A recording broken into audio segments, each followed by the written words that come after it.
Dhimmi dubartootaaf daa'immanii dhimma hawaasa hundaa waan ta'eef fayyadamummaa dubartootaaf daa'immanii mirkaneessuuf tumsi hawaasa hundaa murteessaa ta'uun ibsame. Gumiin balballoomii akkaataa rakkoo dubartootaaf daa'immanii maqsuun fayyadamummaa isaanii mirkaneessuun danda'amu irratti adeemsifame. Hooggantuun biiroo dhimma dubartootaa fi daa'immanii Oromiyaa Aadde Maabiraat Baacaa saganticha irratti akka dubbatanitti fayyadamummaa dubartootaa fi daa'immanii mirkaneessuuf hirmaannaan hawaasa maraa murteessaadha jedhan. Dhimmi dubartii fi daa'immanii egaa dhimma ijoo qaama kamiifillee ajandaa ta'uu qabu hawaasa keenya walakkaadhaa fi sanaa ol kan qabatee jiru.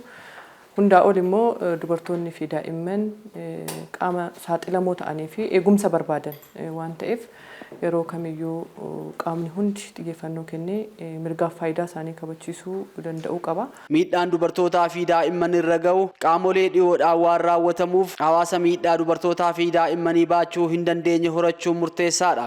Fi miidhaa dubartootaa fi daa'immaniitti wal qabatee jiru. Miidhaan kun immoo kan jalqabu namoota dhiyoo ta'aniin kan raawwatamu. Kanaaf miidhaa kana dhabamsiisuu hirmaannaa isaanii karaa guutuu ta'een hojiirra oolchuu fayyadamummaa isaanii karaa guutuu ta'een mirkaneessuudhaaf gaheen hundumtuu namni hundumtuu gahee qaba.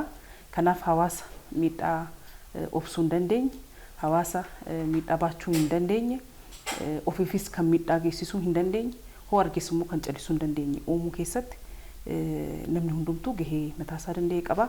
Keessattuu gurmaa'insoonni hawaasaa qaamoleen dhiibbaa uumuu danda'an adda addaa gahee qabu waan ta'eef karaa guutuu ta'een caasawwan akka mootummaatti hirmaannaa uummataatiinis hojjetamu dhaabbilee adda addaa wajjinis hojjennu kan hubatee deeggarsa nu taasisuudhaan dhimma miidhaa dubartootaaf daa'immanii hambisuun nurra jiraataa kan jedhu kaasuun barbaada. Fayyadamummaa fi hirmaannaa dubartootaa mirkaneessuuf dubartoonni hedduun carraa biyya alaa deemanii hojjechuu argataniiru. Miidhaa godaansi seeraan alaa qabu beekanii hojii barbaadonni karaa seera qabeessaa ta'een deemanii hojjechuun barbaachisaadha. Dhimmi dubartootaa fi daa'immanii dhimma murteessaadha. Akka biiroo keenyatti qofa miti iddoo hundatti hojjenna.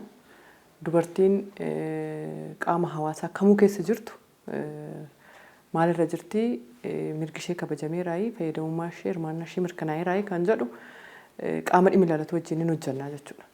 Dhimma amma ka'e wajjinis wal qabatee keessattuu godaansa seeraan alaa wajjin wal qabatee waan jiru akka waliigalaatti akka mootummaatitti xiyyeeffannoo addaa kennuudhaan namni karaa seeraan alaatiin biyya alaa deemuu xiqqeessuu karaa jedhuun carraa hojii uumuu sadarkaa federaalaa irraa jalqabee aga sadarkaa naannootitti karaa seera qabeessan akkamitti namni carraa hojii biyya alaa argatee to'ee carraa sanatti fayyadamee jiruuf jireenya isaatis maatii isaatis jijjiira kan jedhu suni bocamee hojii hojjetamaa jiruun shamarran keenya dargaggoota dabalatee kumaatamaan fayyadamaa ta'anii jiru jechuudha. Keessattuu carraa hojii biyya alaa karaa seera qabeessa mootummaan carraa uume keessatti parsantaa 90% ol kan ta'an dubartootatu fayyadamaa jira.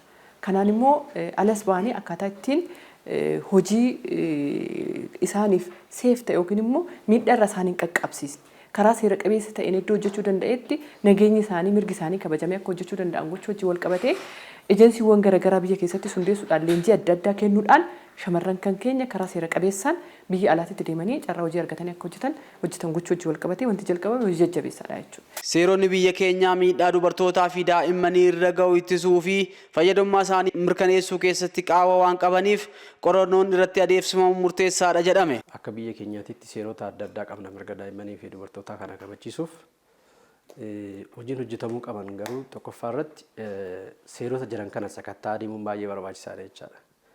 Seeronni amma mirga daa'immanii fi dubartootaa kabachiisuuf jiran kun qaawwi isaanii maal inni kan jedhu qorannoo adda addaa gaggeessuudhaan hojiinsa seeraa irratti hojjechuun baay'ee murteessaadha jechaadha. Lammaffaa irratti seera jiru hojiirra oolchuu irratti jechaadha. Qaamoleen adda addaa seerota baay'eetu jira. Seerota kana hojiirra ooluu baay'ee barbaachisaadha. Seera yakkaas dabalatee keessumaayyuu adda durummaadhaan yakki raawwatee gaafa argamu qaamoleen haqaa qindoominaan hojiin kun hojii qindoomina gaafatu waan ta'eef seektaraaleen qaamolee haqaa irratti hojjetan kun olaantummaa seeraa mirkaneessuun baay'ee murteessaa ta'a jechaadha. Olaantummaa seeraa murteessaadha.